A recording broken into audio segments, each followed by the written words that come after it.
காப்பவன், தேவாதி தேவருக்கும் இவன் மூத்தவன்.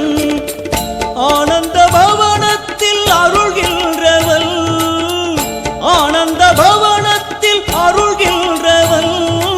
அசைகின்ற துதி கையில் வரம் இறைப்பவன், அசைகின்ற துதி கையில் வரம் இறைப்பவன். மாங்கனி தனக்கென்று விளையாட்டு செய்தார்,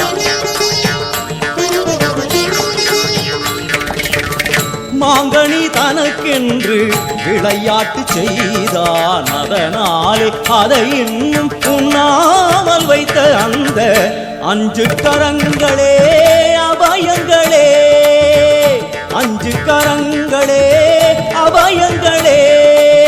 கஜமுகன் விழியில் காருண்ய